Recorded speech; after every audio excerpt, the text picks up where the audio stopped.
ऐसा था कि सावधान इंडिया का शूट चल रहा था मडाई लैंड में, और हम लोगों को खबर नहीं था, क्योंकि टेक्नीशियन भी प्रोड्यूसर के साथ काम की वजह से इन्वॉल्व हो जाते हैं कंटिन्यू काम करते करते। तो वहाँ कुछ 20 घंटे काम हो रहा था, और अगले दिन फिल्म सिटी में 7 बजे से उनकी फिर से शूटिंग थी। तो वो कंटिन्यू काम करते, डेली आना जाना, भागना दौड़ना। तो वो हमारे जो प्रमोद कालेकर जी थे, कैमरा अपने क्या बोलते हैं कि art director, assistant art director, वो मोटरसाइकिल से अपने असिस्टेंट के साथ जा रहे थे घर। उनका जो एक्सीडेंट है अपना अंधेरी ब्रिज के ऊपर हुआ। टेक्निकली जो है ऐसा होता नहीं है कि यहाँ पर आप सेट से बाहर हो जाते हैं तो उसके बाद भी आपके बारे में कोई सोचे, मगर फेडरेशन ने जो नई अपनी नीति बनाई है, अपने संविधान में जो चेंजेस लाई है, उसमें ये है कि घर से स्टार्ट होने से लेकर घर वापस जाने तक यदि किसी मेंबर को, आर्टिस्ट को, टेक्नीशियन को कोई हादसा होता है तो उसकी रिस्पांसिबिलिटी उस काम देने वाले प्रोड्यूसर का है जिसने अपने काम पर बुलाया था। चूँकि 20 घंटे काम किया था, करके जा रहा था, नींद आना स्वाभाविक है, और एक्सीडेंट जो है उस रीज़न की वजह से हुआ। हम लोगों ने उनके काम को तुरंत उनको इन्फॉर्म किया, चैनल को लेटर दिया। हमारे जनरल सेक्रेटरी अपना अशोक दुबे जी ने, सोनी चैनल ने तुरंत कोऑपरेट किया, स्टार ने तुरंत कोऑपरेट किया, और वहाँ पर शूटिंग उनको जितने जगह सावधान इंडिया की शूटिंग हो रही थी उनको बंद करने के लिए बोला। साथ ही हमारा दूसरा लेटर था कि उनके जो पेमेंट है, क्योंकि कंपनसेशन जो है कैसे मिलेगा, कल प्रोड्यूसर हाथ उठा देगा, नया प्रोड्यूसर है, कोई पुरानी कंपनी है नहीं, तो उनके पेमेंट जो 20 एपिसोड के थे उनको रोक दिया गया। हमारे साथ कोऑपरेशन किया चैनल ने, एक अच्छी बात है। फिर भी इसमें दोषी प्रोड्यूसर भी है, चैनल भी है। यदि इतना प्रेशर प्रोड्यूसर पर नहीं रखेगा, चैनल अपने स्क्रिप्ट टाइम पर देगा तो टाइम से शूटिंग होगी, हमारे वर्कर जो है सिर्फ टाइम में काम कर सकेंगे। तो उनको 20 लाख रुपया उनकी जो पोजीशन थी उसके हिसाब से किया गया। 50 लाख रुपए मांगे थे हम लोग कि इनके परिवार को मिले। एक आदमी जो मर जाता है उसकी कीमत बहुत ज़्यादा होती है, 50 लाख कोई चीज़ नहीं है, मगर प्रोड्यूसर की भी हालत ऐसी थी कि वो 20 लाख देने में ही मर जाने वाला था। तो उन्होंने 15 लाख रुपए वो दिया, और 5 लाख रुपए का उन्होंने जो इंश्योरेंस कराया था उसको दिया, तो 20 लाख मिला। आज हमने उनकी फैमिली को बुलाया था, और उनको फेडरेशन की तरफ से, सारे दूसरे एसोसिएशन की तरफ से, लाइट मजदूर यूनियन की तरफ से कुछ मदद की गई है। आगे भी उनको मदद दी जाएगी, क्योंकि लोग अलर्ट नहीं थे कि उनको अभी आज हमें चेक लेकर आना है। तो हमारी 32 एसोसिएशन है, यथाशक्ति हर लोग उनकी मदद करेंगे। साथ ही ये डिसीजन लिया गया है कि यदि कोई इस तरह के हादसे में फैमिली का मेंबर मरता है, उसके परिवार में यदि लड़का या उसकी वाइफ काम करने योग्य है, तो सपोज उस डिपार्टमेंट के लायक नहीं मगर कुछ और काम कर सकती है, तो उसके कार्ड को एनरोलमेंट जो है उनके नाम पर ट्रांसफ़र करके फ्री ऑफ कास्ट जो है फेडरेशन कोशिश करेगी कि उनको मेंबरशिप दी जाए, ताकि वो अपनी रोजी रोटी कमा सके। और हम आपके माध्यम से भी ये कहना चाहेंगे कि जो भी प्रोड्यूसर बॉडी जो देख रही है, चैनल देख रही है, आर्टिस्ट यदि वो सपोर्ट करना चाहे तो उनका अकाउंट नंबर भी हम देंगे, ताकि लोग जो है उसमें डायरेक्ट इनडायरेक्ट उसमें मदद कर सकते हैं, फेडरेशन के थ्रू कर सकते हैं या डायरेक्ट उनके परिवार को कर सकते हैं। ये हमारी आपके माध्यम से हम्बल रिक्वेस्ट है कि उस परिवार के लिए अधिक से अधिक सपोर्ट किया जाए, क्योंकि वही एक कमाने वाला था परिवार में, कोई दूसरा है नहीं। सर, शूट पर ओवर टाइमिंग को लेकर भी काफ़ी शिकायतें सर आपके पास आ रही है, ये हादसे के पहले भी आ रही थी और अभी भी शायद आपके पास आ रही होगी। तो जो ओवर टाइम किया जा रहा है वर्कर्स को, उस पर क्या कहना चाहोगे, उस पर आप किस तरह का एक्शन लोगे? बात ओवर टाइम की नहीं है, प्रोड्यूसर अपना काम कराता रहता है, और ओवर टाइम की बात होती तो 8 घंटे के बाद 4 घंटा एक शिफ्ट माना जाता है, यदि लोगों को पैसे मिले। हमने तो ये करके रखा है कि यदि आपको काम बहुत ज़रूरी है और आपको डिलीवर करना है तो आप सेकंड यूनिट लगाइए और आप काम कर सकते हैं। हम आपके सपोर्ट में खड़े हैं। फेडरेशन काम रोकना नहीं चाहती, मगर जो शिफ्ट टाइम है उसको क्रॉस करके आप काम करते हैं बगैर किसी इन्फॉर्मेशन के और हादसे इस तरह से होते हैं तो जान की कीमत तो जान होती है। हम तो नहीं कर सकते, मगर दोबारा इस तरह का काम नहीं होने देंगे। यदि इस तरह का कोई काम होता है तो उन पर क्रिमिनल केस किया जाएगा। तब तक बॉडी को हम लोग उठाने के लिए तैयार नहीं है जब तक कि पुलिस उनके खिलाफ कार्रवाई नहीं करती है। कंपनसेशन अपनी जगह पर है, मगर उन पर, चैनल पर, प्रोड्यूसर पर केस भी किया जाएगा, क्योंकि ये ह्यूमन राइट का हनन है। ऐसा होना नहीं चाहिए। हादसा रोका जा सकता है क्योंकि चैनल में जो शो चलते हैं मंडे टू फ्राइडे चलता है, कोई शो मंडे टू सैटरडे चलता है, तो कहीं ना कहीं ये शो को डिलीवर करने के लिए 12 से 13 घंटा शूट लगता है। तो कहीं ना कहीं जो सेलिब्रिटी है वो भी परेशान रहते हैं, लेकिन वो चुप रहते हैं क्योंकि आगे आएंगे तो उनको आगे जाके उनका काम नहीं मिलेगा। लेकिन आप लोग चैनल के ऊपर क्यों नहीं आप लोग बोलते हैं कि मंडे टू थर्सडे, जो पहला होता था कि मंडे टू थर्सडे शूट चलता था, और इस पर कई सारे सेलिब्रिटी नहीं बोलते क्योंकि उनको डर लगता है कि उनकी नौकरी चली जाएगी। नहीं, बिल्कुल आपका सजेशन हमें बिल्कुल एक्सेप्ट है और हमें भी पता है इस बारे में। हम सारे लोग इस बात से अवगत हैं और हम प्रोड्यूसर को भी और चैनल को भी लेटर देंगे कि या तो स्क्रिप्ट पहले दे दी जाए, आप बैंक कीजिए, प्रोग्राम बना करके अपने पास इकट्ठा कीजिए, उसके बाद टेलीकास्ट डेट दीजिए। आप कट टू कट रखेंगे, ये प्रॉब्लम तभी होती है जब कट टू कट रखा जाता है। ऐसे बहुत से लोगों के बारे में हमें पता है कि उन्होंने 4-4 महीने के प्रोग्राम को शूट करके रखा है, उन्हें कोई दिक्कत नहीं है। आप जब चाहें तब करें, 8 घंटे करें, 12 घंटे करें, उसके ऊपर काम भी नहीं करते। तो यही होना चाहिए। चैनल को भी हम लेटर दे रहे हैं और इसको रोका जाएगा, क्योंकि इसको हम और आगे नहीं होने देंगे। सर, एक प्रॉब्लम ये आता है कि ये पहले ऐसी इंडस्ट्री थी जिसमें साप्ताहिक अवकाश वर्करों को नहीं मिलता है। इसके बारे में आप लोग जो है सीरियस हैं या क्या है?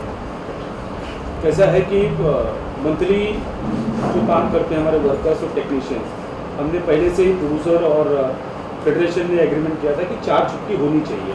तो जैसे हर आदमी को वेकेशंस मिलता है, 4 छुट्टी मिलती है, लेकिन वो रूल्स और रेगुलेशन यहाँ फॉलो नहीं हो पा रहे हैं। प्रोड्यूसर ज़बरदस्ती वर्कर्स को बोल के काम करवाता है और वर्कर बोल नहीं पाते कि कल अगर उन्होंने मना किया तो प्रोड्यूसर उनको हटा देगा। इसके लिए ये सब प्रैक्टिस चल रही है, लेकिन अब हम उस पर भी कड़क कानून ला रहे हैं कि अपने वर्कर्स को कहेंगे कि अगर आप बगैर नाम बताए आप हमें इन्फॉर्म करिए। अगर प्रोड्यूसर आपको हैरेस करता है, परेशान करता है, हम उसके ऊपर कार्रवाई करेंगे।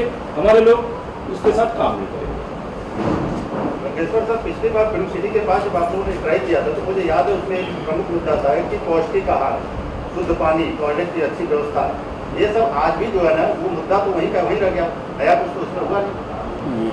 कुछ चैनल और कुछ प्रोड्यूसर इन चीज़ों के को जानते हुए भी मनमानी कर रहे हैं, लेकिन अब उन चैनल और उन प्रोड्यूसरों को हम आपके द्वारा एक संदेश दे रहे हैं कि वो अब सही तरीके से हों, नहीं तो उनके ऊपर हम हर तरीके से ज़रूरत पड़ेगा तो कोर्ट भी जाएंगे और जो भी हमको एक्शन लेना होगा उनके खिलाफ लेंगे।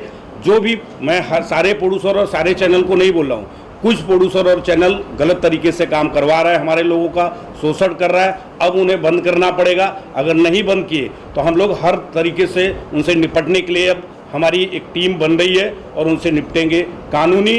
और जो भी जिस तरीके से वो बोलेंगे, अगर वो जिस तरीके से शूटिंग अपनी मनमानी 12 घंटा, 15 घंटा, 18 घंटा करे, उसके बाद वो पेमेंट भी नहीं देते, मंथली छुट्टी और जो खाने का पौष्टिक आहार वगैरह नहीं मिलता, उन चीज़ों पे हमारी हेल्थ सेफ्टी टीम जा रही है, इंक्वायरी करेगी और ऐसे प्रोड्यूसर के खिलाफ हम जरूरत पड़ेगा तो कोर्ट भी जाएंगे। अशोक सर, एक सवाल ये भी उठता है कि कोरोना काल में आज ज़्यादातर जगहों पे आप जाइए तो सैनिटाइजर आपको नहीं मिलेंगे, सोशल डिस्टेंसिंग का पालन नहीं होता है, अधिकांशतः स्टेटों की ये समस्या आ रही है, इसके बारे में क्या कहेंगे? जैसे शुरू में लोगों ने सिस्टम फॉलो किया, प्रोड्यूसर बॉडी ने भी उनसे कहा था, हर सीटों पे उन्होंने सैनिटाइजर की व्यवस्था, डॉक्टर की व्यवस्था सब रखी थी, लेकिन पिछले कुछ दिनों से ये हमारी हेल्थ एंड सेफ्टी टीम ने हमें कंप्लेन भी की कि अब लोग नॉर्मल हो गए हैं, लोगों का डर खत्म हो गया है और बहुत से शेडों पे इसकी कोई व्यवस्था नहीं है। और हम आपके माध्यम से भी कहना चाहेंगे कि प्रोड्यूसर को हमने आज ही लेटर लिखा है कि इस तरीके की हरकतें आपके प्रोड्यूसर्स कर रहे हैं, आप उनको समझाइए, नहीं तो फिर हम फ्री हैं कि हमें किसके साथ काम करना और किसके साथ नहीं काम करना। आज ज़्यादातर जगहों पे देखा गया है कि कोविड काल के बावजूद जो है लोग कोई भी सुरक्षा का मतलब ये तो है, कोविड में सुरक्षा होना चाहिए, बीमा होना चाहिए, बीमा नाम की तो कोई चीज़ होती नहीं, प्रोड्यूसर जानते भी नहीं है, जबकि ये गाइडलाइन में था कि बीमा करेंगे। ऐसा है कि हमने 25 लाख रुपए की मांग की थी हमारे मेंबरों के लिए कि कोविड का इंश्योरेंस होना चाहिए। कुछ प्रोड्यूसर्स ने 25 लाख का इंश्योरेंस किया भी, कुछ 2 मेंबरों की हमारी डेथ भी हुई थी जिसमें उन्होंने कंपनसेशन दिया भी। जेडी मजेठिया जो IFTPC के चेयरमैन है, उन्होंने 25 लाख रुपया हमारे वर्कर को दिया भी, ऐसा नहीं है। लेकिन कुछ प्रोड्यूसर्स जानबूझकर ये करना नहीं चाहते। उनका कहना है कि हमारा बजट नहीं है, चैनल ने हमारे बजट कम कर दिए हैं, बजट कम करने की वजह से हमारा नुकसान हो रहा है। लेकिन आपका नुकसान हो रहा है, लेकिन हमारे मेंबर की अगर डेथ होती है उसकी जवाबदारी कौन लेगा? हमने ऑलरेडी इसके लिए प्रोड्यूसर बॉडी को लेकर दिया। हमारी सर ज़्यादातर जगहों पे देखा गया है कि सरकार आपके फेडरेशन को या इसके 5 लाख मेंबर हैं, 32 यूनियनें हैं आपके फेडरेशन के अंतर्गत, 5 लाख मेंबर हैं, और इनके अगर 5 लाख के फैमिली को मना लिया जाए तो 20 लाख लगभग लोग होते हैं जो कि फेडरेशन से डायरेक्ट या इनडायरेक्ट जुड़े हुए हैं। Yes, sir. इसके लिए सरकार कोई मदद नहीं करती, आप कुछ पहल नहीं करते कि सरकार भी इसमें कुछ मदद करे। देखिए, कोरोना काल में जब हमारे सामने प्रॉब्लम आया था कि लोगों के काम बंद हो गए थे, लोग डेली वेजेस वर्कर और जो मंथली वर्कर हैं, जो कॉन्ट्रैक्ट वाले वर्कर हैं, सबको समस्या हुई थी, सबकी इतनी प्रॉब्लम हो गई थी कि हमको तुरंत सरकार को लेटर लिखना पड़ा। मैंने सेंट्रल गवर्नमेंट को लिखा, मैंने सीतारमन जी को लिखा, फाइनेंस मिनिस्टर को लिखा, मुख्यमंत्री को लिखा, यहाँ के सारे मिनिस्ट्री को लिखा कि हमारे वर्करों के लिए, सिनेमा वर्कर के लिए मदद की जाए, क्योंकि सेंट्रल ने भी 20 लाख करोड़ सैंक्शन किया था कि लोगों को कोरोना काल में लोगों को मदद की जाएगी दवा के लिए, इसके लिए तमाम बातें बताई गई थी। मगर मेरे किसी भी लेटर का किसी ने कोई जवाब नहीं दिया, बल्कि स्टेट गवर्नमेंट के कुछ मंत्रियों ने, कुछ नेताओं ने हमारी इंक्वायरी शुरू कर दी। मदद तो नहीं आई कहीं से, मगर हमारी इंक्वायरी शुरू कर दी गई रजिस्ट्रार के थ्रू कि हम लोग बहुत ज़्यादा पैसा आया और उन लोगों में नहीं बटा, जबकि सारा बड़ा क्रिस्टल क्लियर था। सलमान खान ने डायरेक्ट लोगों के अकाउंट में पैसे डाले थे, प्रोड्यूसर बॉडी ने पैसे दिए, वो भी डाला गया था, यशराज फिल्म ने जो दिया था उसको उन्होंने डायरेक्ट डाला पेमेंट। तो कहीं से हमारा तो कोई प्रॉब्लम था नहीं और स्टाफ था नहीं, डायरेक्ट बैंक से बैंक का काम हो रहा था, कैश हमने किसी से डील किया नहीं था। ये सब समस्याएं हुई जिसको हमने अपने रजिस्ट्रार, क्योंकि हम ट्रेड यूनियन के अंतर्गत आते हैं, हम नॉन पॉलिटिकल लोग हैं, हमारे तो किसी पॉलिटिक्स में किसी से कनेक्टेड नहीं है कि हमको बाध्य हैं कि हम उनको सारे हिसाब किताब दें। हमारी जो संस्था है, जो ट्रेड यूनियन है, उसके जो रजिस्ट्रार हैं, जो लेबर कमिश्नर हैं, उनको हम सब कुछ बताने के लिए बाध्य हैं। हमने उनको सब अपनी पूरी रिपोर्ट दी गई, उन्हें सेटिस्फाइड किया गया, किसी तरह का कोई ऐसी चीज़ें नहीं थी, और उन्होंने कनेक्टेड लोगों, मंत्री या नेता जो जिसने भी सवाल किए थे उसको सेटिस्फाइड किए। तो हमारे कहने का मतलब ये है कि मदद तो दूर की बात है, सरकारी मदद दूर की बात है, सवाल किए गए, क्वेश्चन किए गए, आरोप हमारे पर डाला गया। तो इस बात का हमें दुख है कि हमें ना सरकार से कुछ मिला है, सेंट्रल गवर्नमेंट से, नहीं स्टेट गवर्नमेंट से। सितारों ने कितना आप लोगों को कोविड काल में मदद किया था, कौन कौन किसने क्या क्या किया था? दुबे जी बताएंगे। लगभग हमें सलमान भाई ने हमारे 23,000 लोगों के अकाउंट में उन्होंने डायरेक्ट पैसे ट्रांसफ़र किए। एक बार 3,000 रुपये किया, फिर 1,500 रुपये किए, 1500 लगभग 14 से 15 करोड़ रुपये सलमान भाई ने दिए। 1.5 करोड़ रुपये यशराज फिल्म ने दिए। 51 लाख रुपये हमें अजय देवगन ने दिए। 51 लाख रुपये हमें रोहित शेट्टी जी ने दिए। अमिताभ बच्चन जी ने लगभग हमें 1 लाख कूपन दिए थे बिग बाजार के, ऑल ओवर इंडिया लेवल पे। तो हमारे मुंबई फिल्म फेडरेशन को 35,000 कूपन हमें मिले 1,500 रुपये के बिग बाजार के। लगभग उसकी कीमत भी लगभग मान के चलिए कि 14-15 करोड़ रुपए थी, जो डायरेक्ट जाकर आप बिग बाजार से सामान खरीद सकते थे। और प्रोड्यूसर बॉडी ने हमें 2 करोड़ रुपए दिए। और बाकी आर्टिस्ट अनिल कपूर, बोनी कपूर, इन्होंने भी हमें डायरेक्ट मदद की। वर्करों के लिए तिवारी सर, वर्करों के लिए एक स्कीम पिछले दिनों चर्चा में थी, आवास योजना आप लोग ला रहे हैं, उसके बारे में जरा डिटेल बताइए ना। क्या 10,000 कुछ फ्लैट समथिंग कुछ आप लोग लाने वाले हैं? हम लोगों ने 2 साल पहले सेंट्रल गवर्नमेंट को अप्रोच किया था कि हमें 50,000 घर जो है हमारे वर्कर, क्योंकि 5 लाख से ऊपर हमारे वर्कर हैं, 10,000 में तो नहीं काम चलेगा, 50,000 घर के लिए हमने लेटर दिया था। और डॉक्टर हरदीप पुरी ने उसको सुना और बहुत उस चीज़ को सराहा। उन्होंने कहा जब भी जहाँ भी ज़रूरत पड़ेगी सेंट्रल गवर्नमेंट आपके साथ खड़ी है। उसके बाद हमने बिल्डर के साथ मिल करके जो हमारा काम कर रहा है उनके साथ मिल करके हमने अप्रोच किया स्टेट गवर्नमेंट को। स्टेट गवर्नमेंट ने अपने फर्स्ट फेज़ पर बनाने के लिए 10,080 घर के लिए परमिशन दिया। उसको उन्होंने सेंट्रल गवर्नमेंट में भेजा हरदीप पुरी जी के यहाँ, और वहाँ से पूरे के पूरे सैंक्शन हो गए कि आप फर्स्ट फेज़ में 10,080 मकान बना सकते हैं, जिसका हम लोग शिवरात्रि का दिन है कल, बड़ा शुभ मुहूर्त है। वहाँ मॉडल रूम जो है लोगों को एक दिखाने के लिए, बताने के लिए कि घर किस तरह का बनेगा, उसका हम लोग कल शिलान्यास करने जा रहे हैं।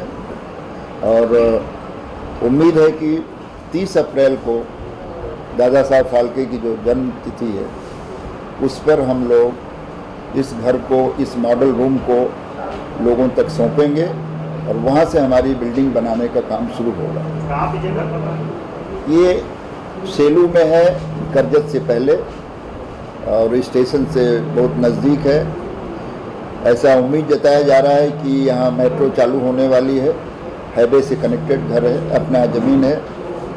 इसमें 23 महले की बिल्डिंग बनेगी, स्कूल बनेगा और ESI का हॉस्पिटल होगा जो फ्री वर्करों के लिए, सीने वर्कर। पहली बात तो ये है कि सीने वर्कर के नाम पर ये हाउसिंग सोसाइटी को पास किया गया है कि सीने वर्कर, सिनेमा से कनेक्टेड लोग ही यहाँ पर रहेंगे। एक बहुत बड़ी जीत हुई है। 70 साल के अवधि में हर फेडरेशन के हर आदमी ने ये कोशिश की बनाने की, हर एसोसिएशन ने प्लान किया कि हम घर बनाएं वर्कर के लिए, मगर वो सक्सेस कभी नहीं हो पाया। लोगों ने या तो ज़्यादा पैसे मांग लिए, या शुरुआत हुई इधर हुआ, ऐसा हुआ ऐसा। ये पहली बार फेडरेशन 1 रुपया लिए बगैर अपने काम को यहाँ तक अंजाम दिया है। बिल्डर ने 253 एकड़ ज़मीन भी ले रखी है, जिस पर हमारी जगह, हमारे बिल्डिंग बनने वाले हैं। बहुत ही खूबसूरत लोकेशन है, बहुत अच्छी जगह है। उम्मीद है जब आप लोगों को हम 30 अप्रैल को बुलाएंगे, इनवाइट करेंगे प्रेस को, और आप देखेंगे कि इतना बड़ा काम है कि इस काम के लिए हम चारों जो लोग यहाँ बैठे हैं, साथ में हमारी जो कमेटी है, इस सब का योगदान है, सबकी मेहनत है।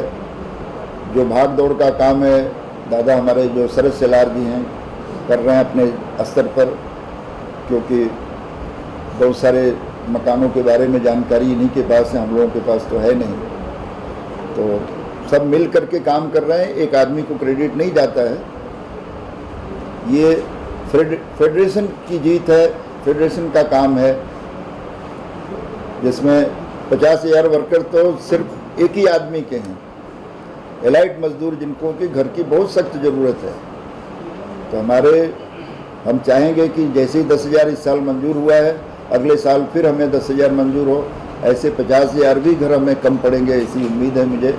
लोग एक बार रहने लगेंगे, टाउनशिप बन जाएगी, तो दादा साहब फाल्के के नाम पर स्टैचू तो बनेगा, आज यहाँ से वहाँ होगा, इधर हटेगा, मगर उनके नाम पर यदि हाउसिंग सोसाइटी एक टाउन बन जाएगा, टाउनशिप बन जाएगी, तो पूरी महाराष्ट्र के लिए यादगार जगह होगी।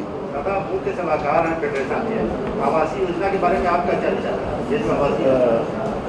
नमस्कार पहले सबको, कि हम लोग बहुत सालों से, मेरा खुद का एजेंडा था, मैं खुद भागम-दौड़ी करता था इसके लिए, मेरी संस्था के लिए, cine costume makeup and hair society हमने कर रहा था।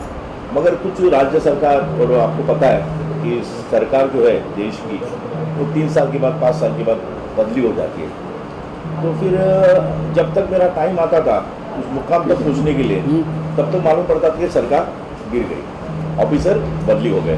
तो मुद्दा फिर वापस नए से उसको बोलो, बात करो, उसको नए से समझाओ। तो मैं तिवारी जी हमेशा सोचते यार अपना सारा कुछ ना कुछ तो करना ही पड़ेगा। तो तिवारी जी ने उनके सहयोग से एक उनके परिचित लोगों को बुलाया, फिर हम लोग डिस्कशन किया। मुझे उसको सुनने में बहुत अच्छा लगा। तो उस चीज़ को मैंने फॉलो किया, तिवारी जी ने फॉलो किया, अशोक ने फॉलो किया, नंदीश्वर जी ने फॉलो, सब लोगों ने फॉलो किया। और हमारी कमेटी जो हमारे फेडरेशन से जुड़ी इतनी कमेटी सारों को सहायता मिल गई। चाहे बोले दादा करना ही पड़ेगा। तो इस मुकाम से हम लोग भागम चालू किए और ऊपर वाले की कृपा से, ईश्वर की कृपा से सारा आज हम लोग जो देख रहे हैं, जो आज हम लोग इतने खुश हैं दिलों से, दिल में से चारों भैया, आज कुछ ना कुछ तो ऐसा हुआ कि बाबा ये 4 आदमी थे तो जिनके वजह से और पूरी कमेटी के वजह से आज इस मुकाम पे हम लोग पहुँच गए। इससे ज़्यादा हमको कोई खुशी नहीं। और मैं और एक कहना चाहूँगा कि राज्य सरकार की जो पुलिस है, पुलिस डिपार्टमेंट है, वो हमेशा हमारे सहयोग के लिए आती है। उनको पता है कि फेडरेशन ने 65 साल से जुड़ी हुई है और सबसे पुरानी संस्था है इंडस्ट्री में, जो सब इनके साथ है, आर्टिस्ट, डायरेक्टर, जो टेक्नीशियन है हमारे साथ ही है। तो वो हमारी सुनते हो। महाराष्ट्र राज्य पुलिस का बहुत बहुत धन्यवाद हूँ, तो हमेशा फेडरेशन का सुनते हैं। और मैं श्री विशाल नागरे पाटिल साहब का बहुत बहुत धन्यवाद कहूँगा, क्योंकि कल ही मैं उनको मिल के आया, क्योंकि हम लोग काम बांट के ले चाहो, आप ये करेंगे, आप ये करेंगे, आप ये करेंगे। तो उनके पास गया था, उनको मैंने इन्वाइट किया था इस प्रोग्राम के लिए, मगर उनको कोई अर्जेंट ऐसा तो 2 दिन में कोई कमीशन लेवल का आदमी है तो आ नहीं सकते हो। तो उन्होंने रिक्वेस्ट की, लेकिन उन्होंने मेरे मुद्दे सुन लिए कि आजकल हमारी इंडस्ट्री में कुछ बाहर के लोग आ गए, बहुत सारे शूटिंग में तकलीफ देने लगे, कुछ पैसा मांग रहे, कोई 10,000 मांग रहा है, कोई 5,000 मांग रहा है। तो प्रोड्यूसर भी हमारा परेशान है, मतलब क्यों बोलता है यार मेरा काम खराब हो जाएगा, उससे अच्छे 5,000 रुपये लेकर चले जा। तो ये ज़्यादा बढ़ गया है। तो मैंने उनको ये सारी समस्या बताई, तो उन्होंने बोला शरद ऐसी बात है शिला, तो मैं 12 तारीख को तुम कितने बजे मीटिंग लगानी, क्योंकि हम लोग कल सैल्यू जाने वाले थे, हमको सवेरे आने के लिए टाइम लगेगा। 12 तारीख को परसों 4 बजे उन्होंने खुद फिल्म सिटी में करके पूरी पुलिस डिपार्टमेंट को इन्फॉर्म कर दिया कि 4 बजे फेडरेशन, पुलिस डिपार्टमेंट और फिल्म सिटी के नियोजन से एक मीटिंग रहेगी। ये सारे मुद्दे फेडरेशन के सुना जाएंगे, तो क्या है क्या नहीं। उन्होंने पहले भी हमको बहुत ये किया सपोर्ट, और उनका मैं बहुत धन्यवाद कहूँगा। और हमेशा महाराष्ट्र पुलिस ने हमको सपोर्ट किया, मगर हमारे मुद्दे सुनते हो, ऐसा नहीं कि हमको ये करते नेगलेक्ट कर, सुनते तो सुन के उनको ये पता है, एक नॉलेज में उनके आ गया है कि फेडरेशन एक संस्था है जो ये इंडस्ट्री को बहुत सी सारी पुरानी संस्था है, और हम लोग बेनिफिट भी देते हैं। उनको ये भी समझा कि हम लोग रिटायरमेंट देते हैं, हम लोग मेडिकल देते हैं, हम लोग एजुकेशन के लिए पैसा देते हैं, हर बेड से कंपल्सरी हर चीज़ देते हैं हम लोग। बाकी चीज़ एसोसिएशन बनी है, बोला उनका क्या है, बोला कुछ नहीं, वो लोग 5,000 रुपये लेके कार देते, बोलते जाओ आप, कोई बोलता है कैमरा बन गया तू जा, फिर वो कार दिया, बोला हमारे यहाँ ऐसे नहीं, हम लोग उस चीज़ को पूरा करने से पूरा चेक करते कि ये आदमी इस लायक है क्या, तो इसको मेंबर बनाते। तो हम लोग जो रिटायरमेंट वगैरह देते तो पैसे हैं इसलिए बोलते हैं, और हम लोग बहुत अच्छा काम करते हैं, इनको पता है।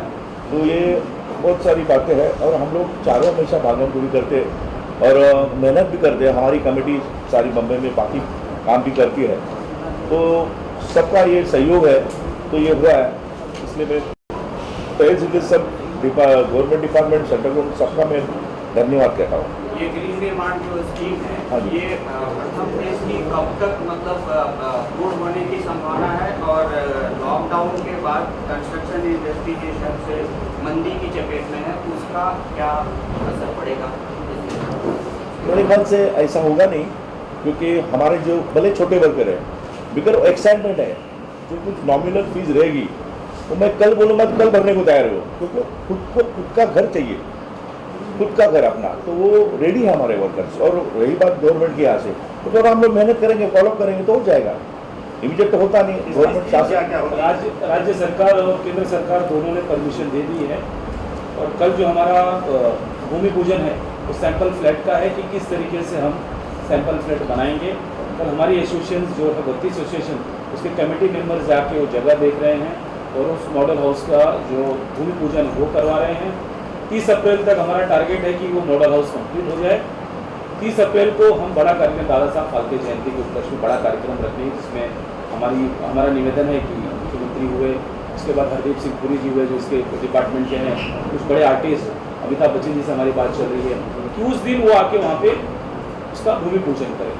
तो और जो वर्कर्स, हमारे जो वर्कर्स हैं वो इतने गरीब हैं, उनको मंथली कामकाज इतने नहीं है, और वो रह रहे भाड़े पे रह रहे हैं, या उनके पास मकान नहीं है, तो हमें नहीं लगता है कि हमें दिक्कत आएगी हमारा ये शेड्यूल कंप्लीट करने के लिए।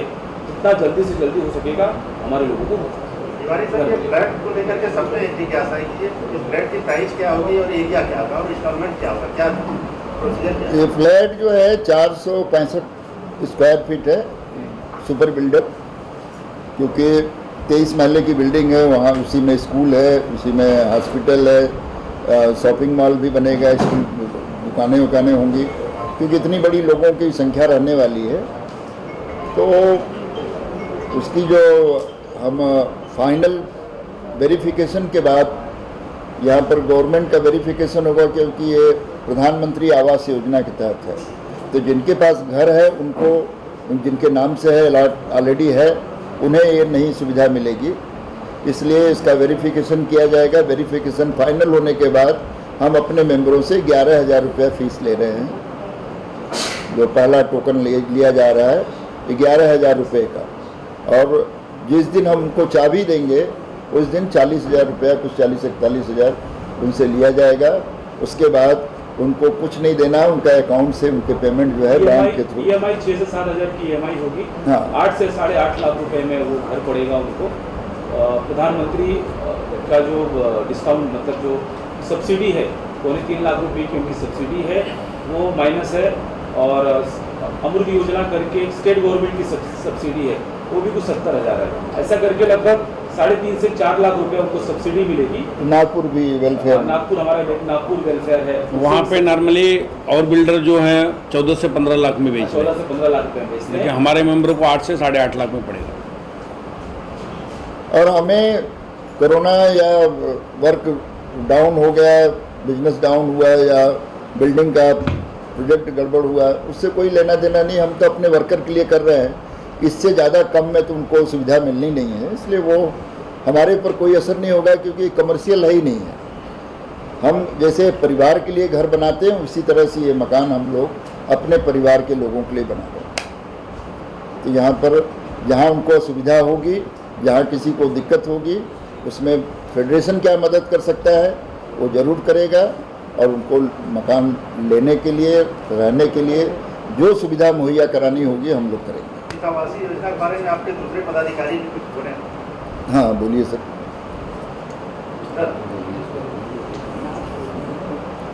राजा भाई, आप ये जो आवासीय योजना है सर, वर्करों के लिए, क्योंकि आप तो वर्करों से सबसे ज़्यादा नजदीक खुले हुए हैं, मैं ये बोलना चाहूँगा कि ये जो खौफ था, ये 70 साल पुराना खौफ था, जो हमारे ये कमेटी आने के बाद ये पूरा हुआ। और ये सेरा हमारे